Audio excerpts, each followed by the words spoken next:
Welcome to episode 3 of Off Air, the new show from Talk Radio on television. On TV is where I am now, not just on Talk Radio, but on TV as well. This goes out every Monday, and we've had a series of fantastic guests, and I'm delighted to say that today we have yet another fantastic guest. He is Piers Corbyn from weatheraction.com. Piers, welcome to Off Air with Mike Graham. Thank you, great to be here. It's a place where we can exchange ideas, we can be as rude or unrude to each other as we like. We are not governed particularly by an awful lot of regulations, but we are still, technically speaking, in an election period. So we'll talk a little bit about that later on. But I wanted to start off with you today with a sort of a rather climate-related story, because we all woke up this morning to see plumes of smoke rising from somewhere called White Island in New Zealand. It's part of the North Island, or just off the North Island. It's a volcano which has been active for a while, suddenly erupted. I'm sad to say that there are a few people who have died and are still looking for people, but obviously volcanoes, vis-a-vis the climate, are very much part of the whole picture, aren't they? Well, absolutely. A significant thing about this is that the smoke and dust from it will reach the stratosphere, or is reaching the stratosphere, which can cause certain dimming of the sun. And presumably it can cause quite a lot of pollution, because I was reading another story over the weekend, which was being put out by, of all people, the BBC, talking about how some scientists are now saying that the oxygen in the sea is now diminishing to the point where, and it's full of the usual stuff about coulds and mights and maybes, but it could decimate or maybe destroy completely all of the marine life in the sea. Well, it's a nonsense. It's a complete nonsense. Everything they say about the sea and the air is nonsense. You see, they say the sea's warming up. Well, actually, if the sea's warming up, then it will emit carbon dioxide and emit oxygen. It'll emit any of the gases dissolved in the sea. So we're not going to see the death en masse of sharks or whales or anything else? Absolutely no. And but why do they keep coming out with this stuff?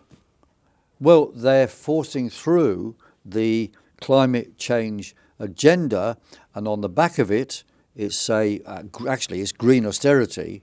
It's to tell you what to do. Climate change policy doesn't control climate; it's to control you. And make you pay more taxes, and organise housing so that people live in smaller houses, and you have your social cleansing as well to do all that, move people out of the cities, out of the towns into cities, build more stupid projects like massive wind farms or building more batteries and so on when you don't need them.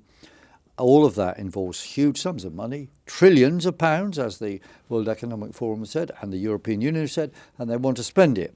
Essentially, it's a kind of bailing out the banks as well. As some of it is useful, perhaps, in terms of Labour's policy for insulating homes better. I mean, that's good. But there's loads of stuff in green agendas from all governments, all parties, which are Well, I'm going to come back to you on the Labour Green Revolution, because they're also talking about a great many things that they would like to do, including the building of sort of lagoons in places like Swansea and water pumps and all sorts of other things. Sure, let's just for the moment talk about the volcano, because also, as part of this report that I read about the oxygen disappearing from the seas, they actually kind of admitted halfway through the piece, actually, the vast majority of the problem in the sea is caused by pollution.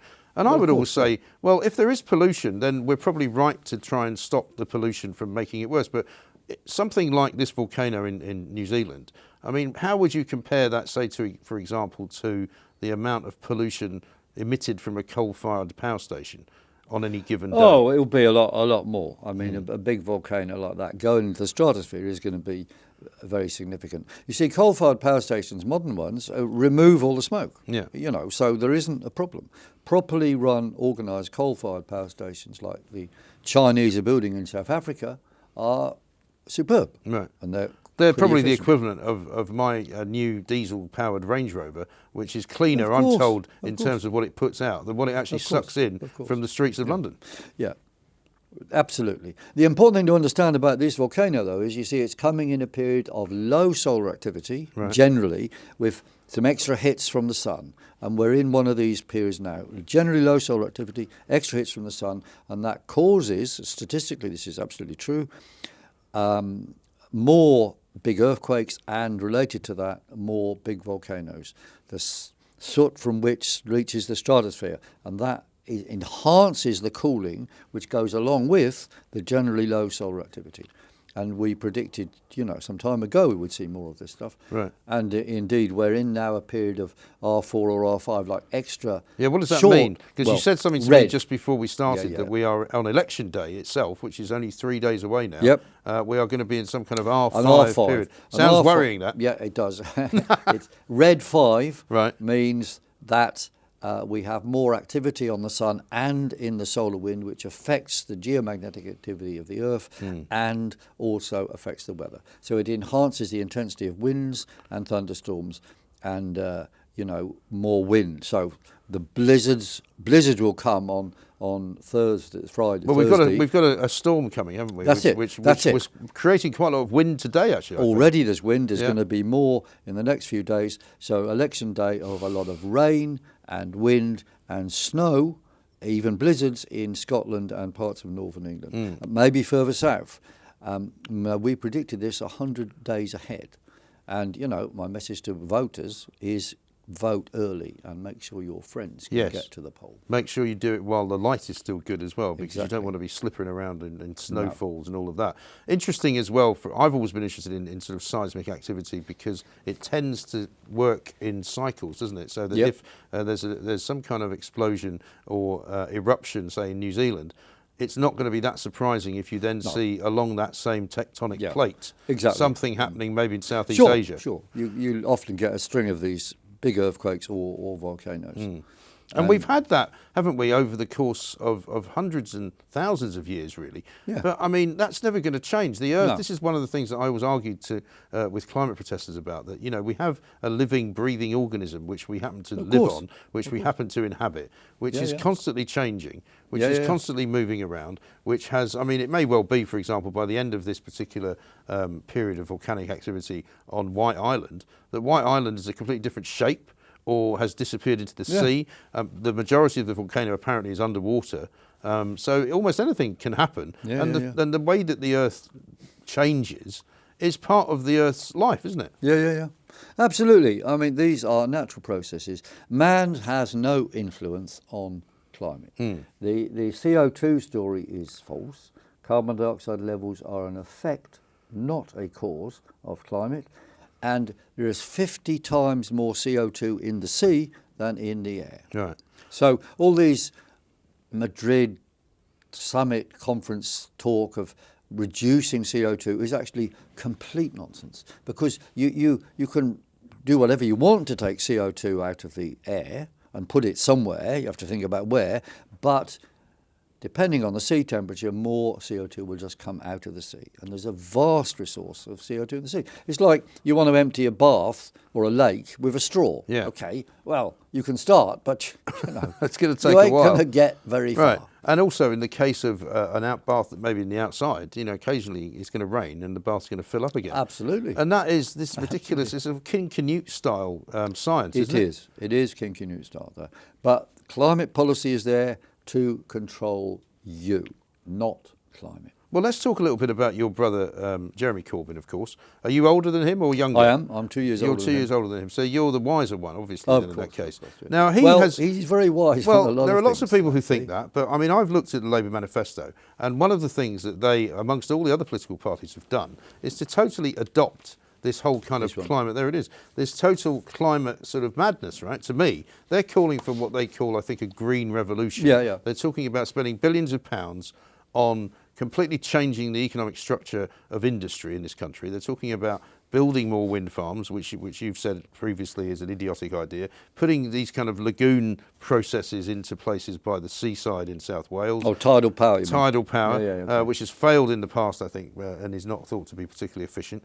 But they're talking about hiring thousands of people, training thousands of people, building battery factories in Swindon where more electric cars can be produced. They've fallen for this hook, line and sinker. So, I mean, I can't imagine what sort of conversations you have with him about this, but he's obviously fallen for the green agenda, hasn't he? Well, yes, I mean, that is Labour policy, so he's representing Labour policy. Yeah. But I would say, although, these criticisms of all these green agendas, or some of which are green austerity, but not in the case of Labour, because they want to increase the amount of money in people's pockets. But Some of these things they're proposing are good, like a better home insulation. That is definitely a good thing. Things such as building these tidal power lagoons. Well, there are some working tidal power things around the world, and the ones they're talking about have been looked at before and shown not to be efficient. Right.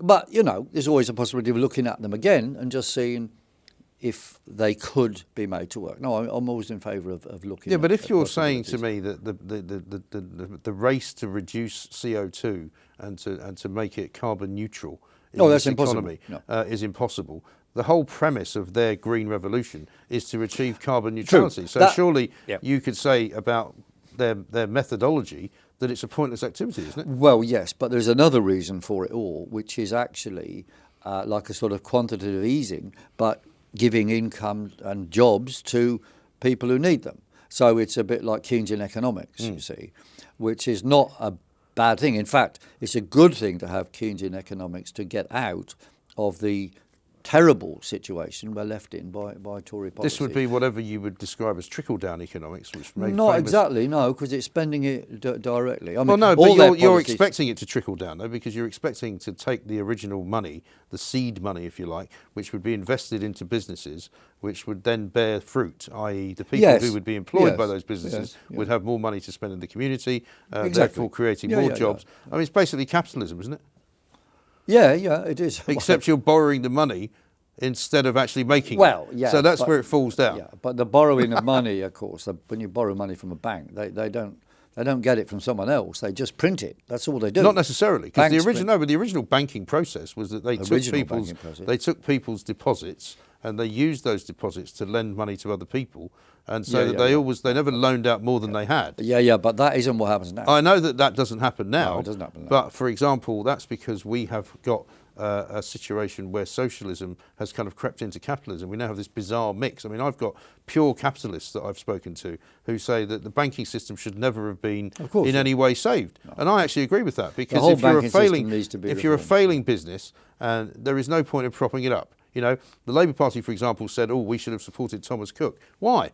The people who were running Thomas Cook were ripping them off. The people who were running Thomas Cook were taking money out of the business and not actually looking to see what their business was doing and how they were going to lose money. Well, and I don't want to prop up maybe Thomas failing Cook should be companies. nationalised. I mean, certainly But why would you nationalisation of British nationalise Rail would be. but why would you railways would be a nationalise good a thing. failing company? Well, I don't know, but why are they failing? I mean, people do go on holidays. I'm not saying we should or shouldn't nationalise Thomas Cook, but I'm saying there are certain things where nationalisation definitely works. Like the railways are failing people now, and nationalisation of the railways and I will be a tremendous thing to do. I actually accept that nationalising the railways might well be the answer, because despite the fact, in a way, that I saw railways when they were nationalised, because I'm not maybe quite as old as you are, but I'm nearly as old as you are, and I remember getting on trains that didn't go anywhere. I remember trying to put Red Star parcels on trains that then didn't go anywhere. I remember there being strikes all the time during the 70s when I was growing up. I imagine if you were to nationalise the railway services now, you would do it a different way. You would do it a different way, and my brothers always said that. We'd have accountable nationalisation. Yeah. We'd have proper committees of users, would say, look, this isn't working, do it. But And it's committees. that can be done. I'm hearing an awful lot at the moment, for example, about the way that people's assemblies should be the answer. Extinction Rebellion talk a lot about that. They, by the way, just in case you didn't know, have been gluing themselves to some more stuff in Leicester Square because if you're trying to get over there later on today, don't bother. Will the glue stop the smoke from this bizarrely, White Island volcano? I did suggest earlier today maybe they might want to go and protest about this volcanic activity and say ban it, which of course we can't do. Also, I'm thinking glue is quite a bad thing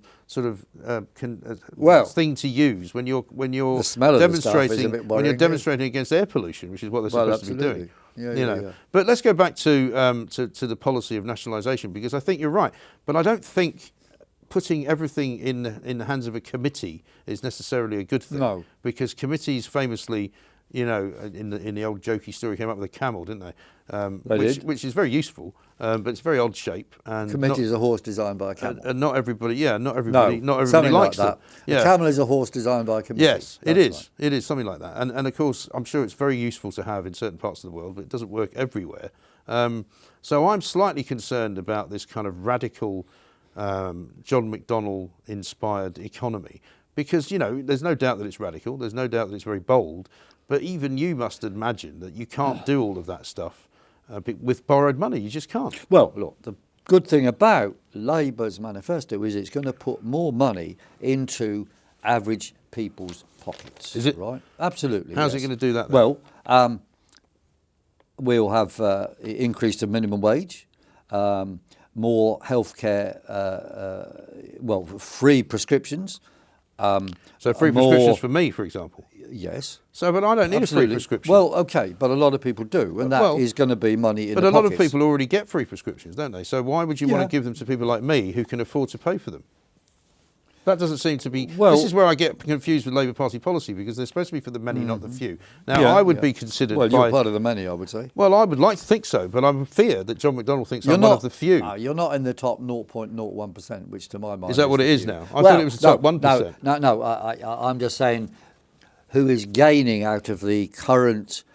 globalization, and that is the super rich are gaining, and the middle classes and lower classes and, below the low classes are suffering. I would more like to think of myself as that is middle what's class. happening, and we've got to I'm reverse also a that. small business owner because I run my own little media Well, I'm company. also a small business owner. But, and I have been absolutely stooped, it can only be described as, by the Tory party. Because ever since George Osborne came in, who I think secretly wanted to be Labour Chancellor, he brought in lots and lots of taxes and made it a much more difficult business to do, i.e. running a small business with lots of red tape, lots of nonsense. And I think... Labour have said they're going to cut nonsense for small businesses, well, because small businesses are the backbone of the British economy. Yes, well, what they're going to do is they're going to create a framework for small businesses to get more help, which does not seem to me to be actually necessarily helping them. It just means you're creating something which is going to employ a load more people in the public sector. The small businesses have to speak out at that point. Well, the point is that small businesses, as you well know, create most of the revenue for the taxes in this country, because they don't shirk their taxes. They don't do what Google does, or what exactly. They're not some of the big multinationals do, and they pay their fair share. I just think that if you've come here to convince me that the Labour manifesto will put more money in my pocket, I think you're on a loser. Well, so try and convince me. Okay. We'll just list through some of the things in the Labour manifesto. Go on then. Saving the NHS. Well, the NHS isn't going anywhere. Well, yeah. But I mean, there is not enough investment in it. 150 billion a year. Yeah, I know, but how much do you want? Well, okay, it does probably need to be more, because really? You've seen these stories of people having, horrific times in but you know what's wrong with the NHS? It's too big, it's unmanageable, and it's very badly run. And you and I both know that. I've had many children, and most of them have had great treatment from the NHS. However, sometimes, whenever I've had to deal with the NHS, you go through again this ridiculous red tape, this crazy system, and you think to yourself, well, surely this could be better done. And I'm not criticising anyone who actually works in the NHS. No, but the problem is their purchasing departments are all to cock. They've got no real kind of what you would call any extra uniform investment would have to go along with a review of what is going on. Obviously, it would have to. I'll list these things. Right. Improving the NHS, free prescription charges, which will save a lot of money for people. Yeah, but where's the money coming from to pay for it? We'll come back to that. Free access to higher education. Yeah. More free childcare. So when you say free access, £10.50 minimum wage. When you say free access to higher education, does that mean that my children will be able to go to university and have no tuition fees?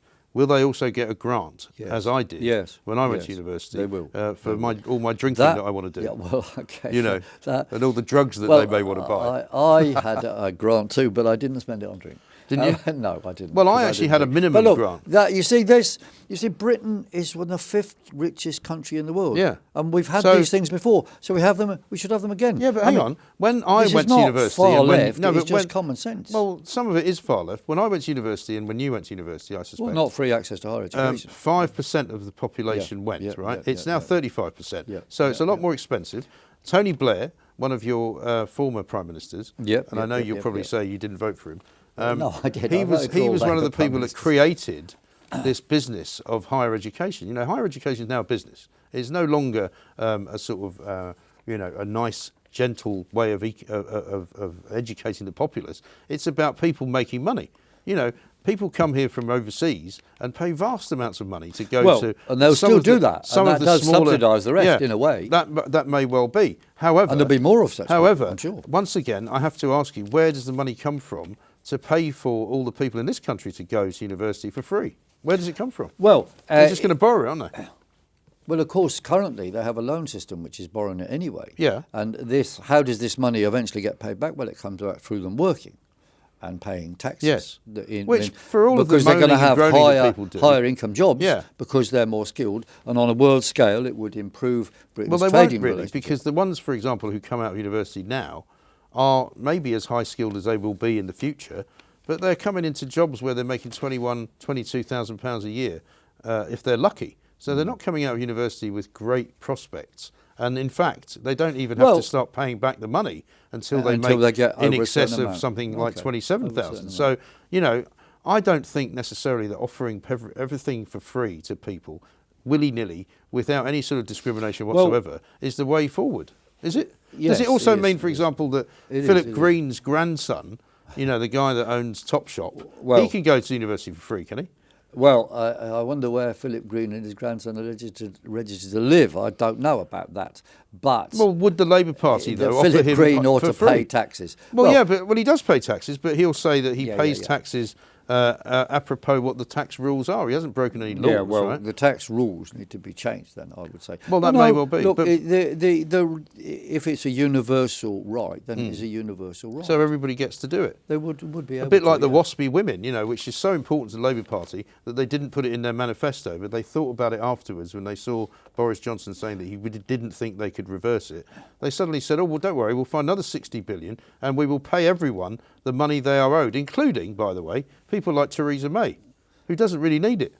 Yes, but, you know, the cost of administering means test, of course, is itself high. If you have a right, it's best just to do it, and you get the extra money by taxing those who are earning over 80,000 or increasing Yeah, but people corporation charge, Yeah, but- corporation so- tax from Yeah. 26% to, no, up to 26%. Whereas in Germany, Hang it's on. 31%. So for I thought you example. were going to help me rather than hinder me. You've just told me that you're going to put two taxes on, one my company, and two any money that I make over £80,000 a year. Now I've got a family to support. Well, we're talking That about would not be corporation considered- tax. Well, Most yes. Well, small I pay businesses- corporation tax. My Yeah, business pays okay, corporation okay. tax. But most small businesses don't make vast profits. The big profits are from the mega Yeah, corporations. no, but I still make and they're a profit. the ones who are because dodging unlike, taxes. Unlike politicians, you know, I don't get paid by the public purse. If I don't make a profit, No. I'm not having any kind of life. And in fact, my business is going to go under. So I need to make a profit. You do. But you're going to You tax do. my profit more. So already you're taking money away from me, not well, giving me any. it's a small increase and Getting a less than free what they pay in prescription. Germany. I'm fortunately relatively healthy, so I don't need to get very many Okay. prescriptions. So so far I'm in the red under Labour, Okay. and I'm not even a Tory. More free healthcare for children. Okay. Which free- they get it free anyway, don't they? Which no, a lot don't actually. No, it's. Well, it's I don't quite pay anything for my complicated. kids' healthcare. Okay. Who No, has sorry. to pay for their kids' Childcare. healthcare? Childcare. I didn't say Oh, healthcare. childcare. Childcare. Right. Yeah. No, sorry, but I misquoted. I don't know. You said healthcare. No, sorry. Yeah. No. More free childcare. Yes. And that is a big boost in the pocket to, you know, a lot of people. It is, yeah, absolutely. I It will is. give you that. However, it, again, is only a boost if you're not taxing them at the other end to pay for it. Because the whole point about looking at childcare is that it allows you to go out and work. Now, if you're going to go Yeah. out and work and make more money, That's right. and then get taxed more, That's then right. you're ending up going to say to yourself, well, you know what, I'm not going to bother. Well, no. I'm just going to I stay mean, at home and look a after lot the of, kids. lot of us, usually, a lot of single women, for example, are in a really difficult bind because of the very high cost of childcare. Yes, they are. And But this- that's why they end up not going out to work. Yeah, but if they go to work because they can get the childcare, Yeah. you know, free and for Sure. certain age groups, then they will be earning and helping themselves and the economy. Okay. Other things, nationalisation of railways will bring down fares and have better control of railways. Yeah. And a lot of people spend a lot of money on fares. Well, not a lot of people do actually, because it's been analysed, in fact, and it turns out that less than use a of third, railways has gone up and up. less in the than a last 10 third years. of the population actually uses trains, right? And in terms Well, of the still a people, no, less than a third of that number commutes regularly by train. And some people have said again to me, why on earth, if I'm driving around in my van, because they're going to be taking the money for that, they told me, from the road tax, right? Why on earth should I, as a road user, pay to subsidise wealthy people travelling in and out of London from their country manor down in Sussex or Kent, I don't know which if is what it's road going to be doing. usage is going to pay for. Well, that's what the Labour Party said. trains. It is. Okay. They're going to take the money from the road tax, which is fine because lots of money gets Okay. taken from the road tax. I don't have a problem with that. But it's not. But again, it's not universal. It is. You're giving money to people who travel by of train. course, there's all these bits of money going round and round, but the general thrust of Labour's policies is to increase the amount of money in the average person's pocket. And it's not going to happen. Let me put it. Well, it is. Well, it won't because let me put it this. I didn't expect you to come here and give me the Labour manifesto. I'm very happy that you do it. Well, you asked me. But so I mentioned a few things. Well, you mentioned a few things, but let's go back. Let's go council back. housing, holding down rents. That is a big issue. Let's go back. Yeah, it is a big issue. Labour is going to do Listen, that. all of the things. It's like when Bill Clinton came out and said, "Let's make poverty history." Right? You might remember that campaign. Well, probably. That they did many years ago. Now, Bill Clinton is a man that many people have views upon. It's a great slogan. Make poverty history. It's a wonderful slogan. Nobody would disagree with it. Nobody would say that's a terrible idea. Everybody says it's a great idea. But you can't make poverty history just by saying it. And you can't make poverty history just by going, this is how we're going to make it happen. Absolutely. And I fear that the Labour Party currently is in a situation where it is saying all the right things, but nobody's actually believing it. And if you believe the polls, you will see that Labour will be going into this election in 3 days' time without a hope in hell of winning it. No. This was said before. This was said in the case of the referendum. Yeah, and they didn't win. They didn't win then either. Look, it's all I can say. Well, wait a minute. No, the referendum figures were wrong by 8%, and the last election, but they were similarly the last wrong. election was won by the Conservatives, albeit by a very small margin. Yeah. I know. But Jeremy Corbyn, your brother, was even more popular then than he is now. Yeah, well, he increased vote, but Labour's election machine is better now. No, I think Labour is going to either win a small majority or we'll have a hung parliament. Really? Because, look, when people wake up... We'll have to have you back next week and check Okay. that. When people wake up on Thursday morning, making Friday a cup of tea... No, when on Thursday morning, they got to think, well, what am I going to do? Am I going to go and vote for more Tory austerity, more lies from Boris Johnson and so on, a ongoing Brexit betrayal, because that's what it is, or am I going to vote for real change? Which is going to get more cash, some real lies. More cash well, it's in more lies, people's pockets. Isn't it more and lies? Defending the NHS and nationalising the railways and giving more healthcare for children and free prescriptions and so on. But it's all pie in the sky, though, Piers. You know that. Building more... No, it isn't. You're making a very good case. It's not. And I'm building sure more council housing and Where's all the money holding coming down from? Private rents. But nobody believes it. Wait a minute. You know, nobody believes that the money is there. After the war, Britain was on its knees. Yes. They built more council housing and they set up the Yes. National Service. So all these things are possible. Yes. It involves... Anything's possible. It involves, if you like, printing money to run the economy, improve the economy, which is like Keynesian economics, and get things going, and then you have a more greater prosperity. Yes, but in and the that end, happened after the war, but in the end, and it can be yes, done but in the now. end, after the war was a very different time. There were very much fewer people here. The infrastructure that could be built was not there because much of it had been blown to bits by German bombs. That's right. And so it had to be repaid. There was also something called the Marshall Plan. There was money that came from the United States of America. You know, there was grant money as well. But most of that went to Germany. Well, of course, but it also came here. And the point is that, you know, eventually it's a bit like people understand credit cards. If you have a credit card which you have a £20,000 limit on, even though you can't really afford that, and they offer you 40,000, and you just go out and keep spending that money, but there's nothing coming in. Eventually, you'll lose the credit card. But look, eventually, you know, Keynesian economics or not, you will still owe a massive amount of money to the credit card company. And I know that international lending is slightly different. Absolutely, it's totally different. But it's not incredibly different because you still, in the end, have to generate the money from somewhere. And I don't see that anyone believes you can generate enough money national debt to pay for all that. The Tories have had a vast increase of national debt. Yeah, they have. And what is national debt? Look, it means a bank. Well, actually, they've paid off a bit of the national debt, but they've got the deficit is still growing. It's a slightly different thing. You see, if you're a bank and I want to borrow money from you, I write a promissory note. I promise to pay Mike Graham £10,000. Yeah. And got an agreement. I give it to you. Right. And you then print £10,000. That's what you do. Yeah. You print it. You just write it in the columns in the bank, and it comes out. Yeah. So you're creating money. Yes. Right? Now, Well, not necessarily. Not every transaction is not done like that. But I'll take your point. yeah, but that is for the sake way of argument. governments essentially borrow money, or they issue bonds and so Yes. on, which are going to be paid back. But that is the same thing. Yeah, well, they did that in Zimbabwe to a much lesser standard than us. And that's why they got themselves into the point where you had to take a suitcase full of money to buy a loaf of bread. That is that's where McDonald's inflation. going. That's where the McDonald plan would take us, in my view. Well, because it's unadulterated borrowing and unlimited borrowing. And we just added 60 billion with these waspy pensions. Yeah. Because it's now become a game. It's now literally become, how big of a number can you think of? He's going in the right direction, whereas more Tory austerity and a fake Brexit is the wrong direction. And I would have to say... Look, this ends a party political broadcast on behalf of the Labour Party. Well, yeah, but you did ask me this. No, I didn't actually ask you to come in and start... I'm a strong Brexiteer myself. Are you? Yes, absolutely. Right. What does Jeremy believe? But... well, he supports Labour policy, but I do not. What does he think about Brexit? You must have asked him. Oh well, he must want to get out. The Tory Brexit plan is a fake Brexit because it's going to imprison Britain in the European Union rules. We won't have our own trade policies. That's not true. Our own, that's not true. Foreign policies. No, that's not true.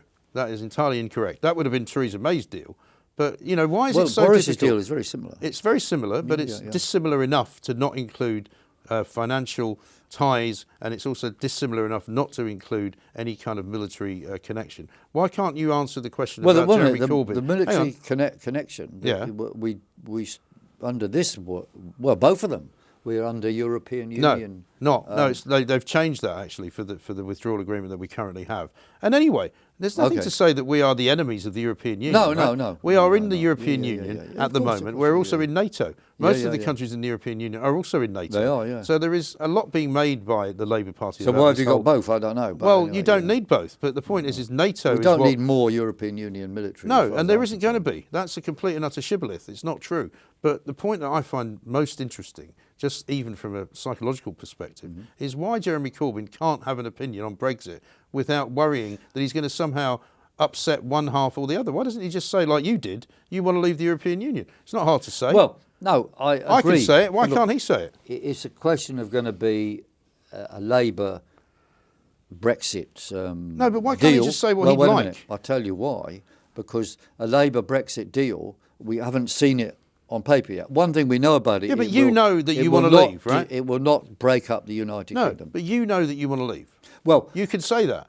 Yeah, but I wouldn't want to leave under Boris Johnson's terms. But you still because can that tell is me. worse No, I get than that. Remain. Listen, but I get that. But if there's a choice on there between Boris and Remain, I'd be Remain. How is it so difficult for you, Piers Corbyn, to say, listen, I don't like Boris Johnson's Brexit, it's fake, but I do wish to leave the European Union as a real Brexit. Because as a real Brexiteer, that is my personal and political belief. Why can your brother not just say that? Well, the choice for him has got to be Labour's deal, which is as yet not finalised because they're going to negotiate. No, but that's the choice. No, it's not. No, he has to say, and this is one of the reasons people don't trust him, and they may not trust Boris Johnson, but they trust him even less. The reason they don't trust him is because he will not say what he thinks. And I think if he wants to be Prime Minister, we deserve, as individual voters, to know what he thinks. It doesn't have to be Labour Party policy, but I want to know what he thinks.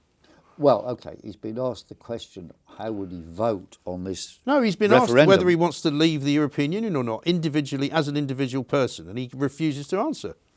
He just says, I'm going to support Labour Party policy. That's not an answer. Well, for the leader of the Labour Party, it has to be an answer, doesn't it? No, because Boris Johnson says he wants to leave. Jo Swinson says she wants to remain. He says he doesn't know. He says he doesn't know, basically. Well, he says he's not saying because he has to be neutral on you're his the brother. choice. You can tell us exclusively here. He has to speak for himself.